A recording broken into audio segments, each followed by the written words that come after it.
श्रीमद् भगवत कथा।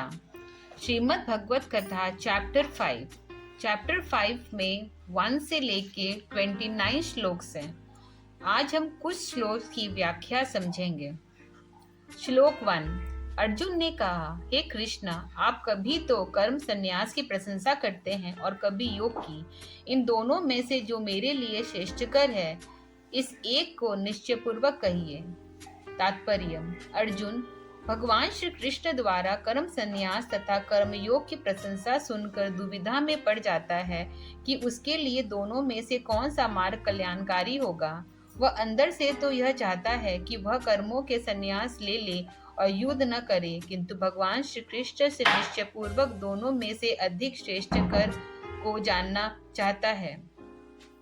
श्लोक 2।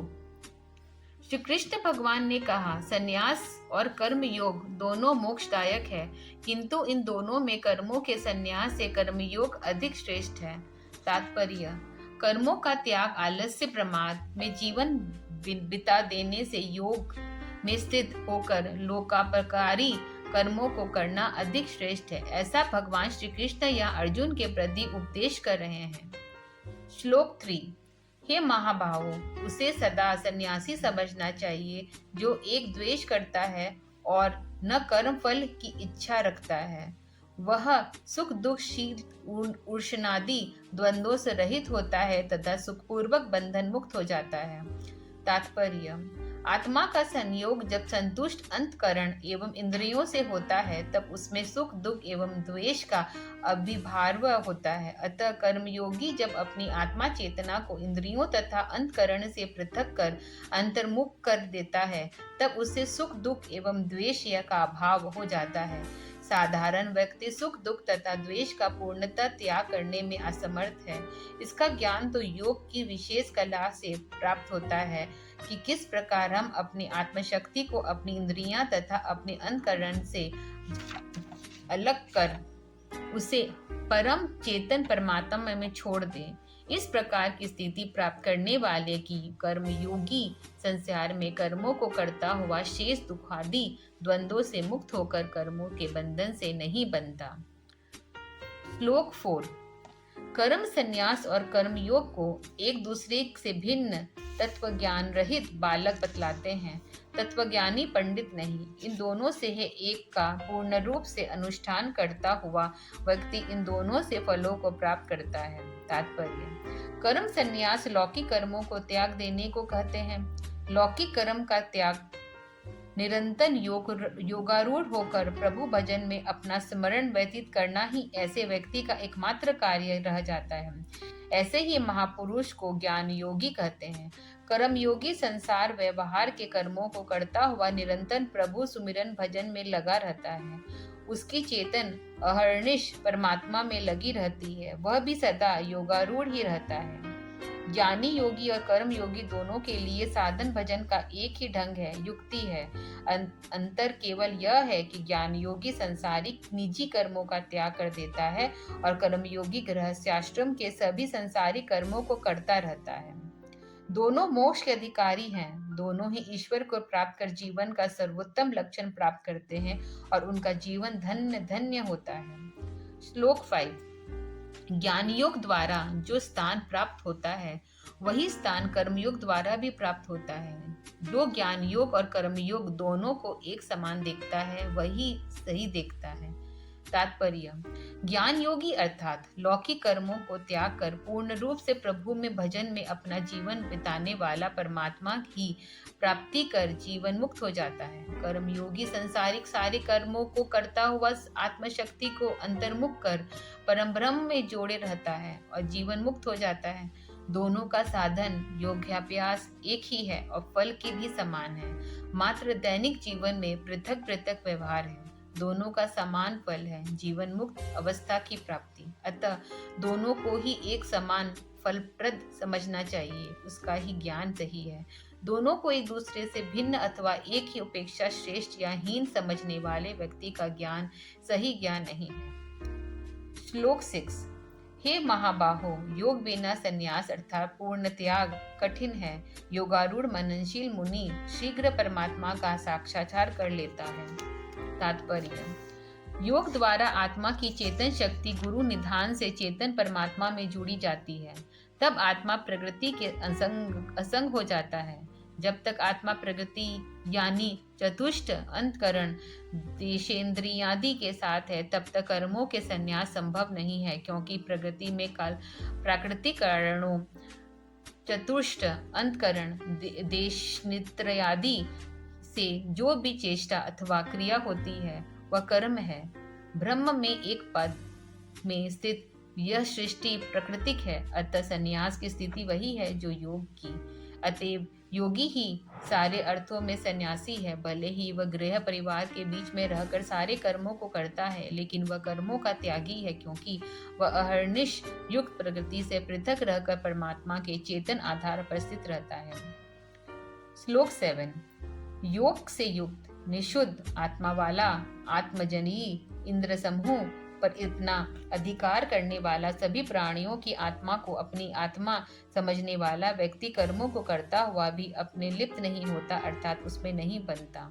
तात्पर्य: जिस महापुरुष की आत्मा चेतना ब्रह्म से जुड़ी है और जिसकी अपनी आत्मा को प्रकृति के विकारों को अर्थात मन, बुद्धि, चित्त, अहंकार एवं इंद्र समूह से पृथक रखकर शुद्ध चेतन स्थिति प्राप्त कर रखी है, जिनके वश में इंद्रियां रहती है, जो प्रत्येक प्राणी में अपनी आत्मा सी ही चेतन सत्ता को देखता है, वह संसार के सारे कर्मों को करता हुआ भी कर्म बंधन से मुक्त है।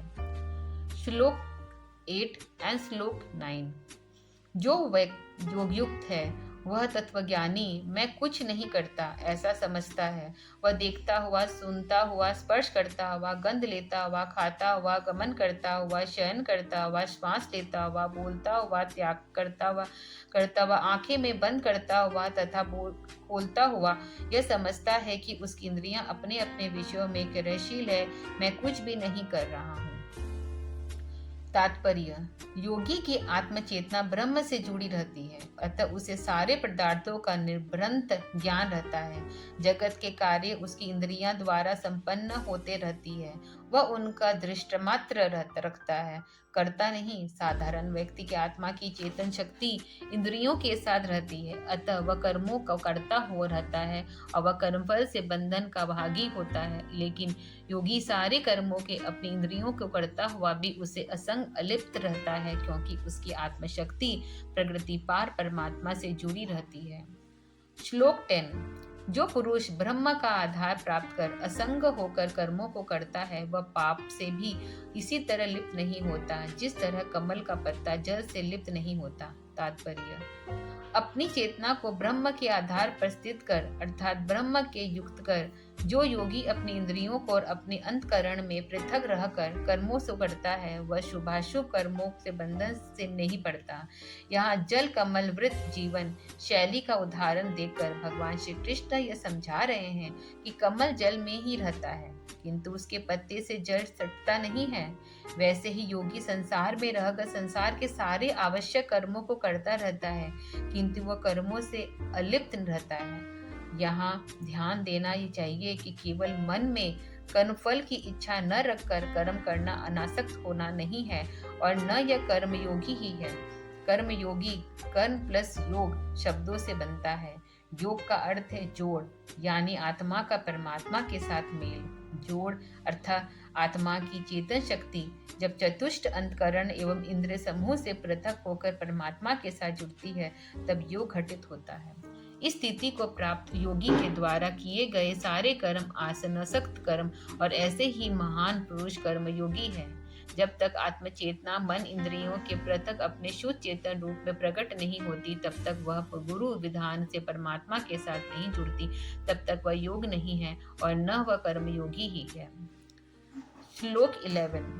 योगी जन आत्मा शुद्धि से निवृत्त शरीर, मन और बुद्धि एवं केवल इंद्रियों से संग त्याग कर कर्म करते हैं। तात्पर्य: संसार में जब तक योगी शरीर है, अंतर रहता है, तब तक उसे कर्म करना ही है। कर्म का पूर्ण त्याग संभव नहीं है, अतः योगी गण संतुष्ट अंतकरण और अपनी इंद्रियों द्वारा जगत के सारे कर्मों को करते हैं।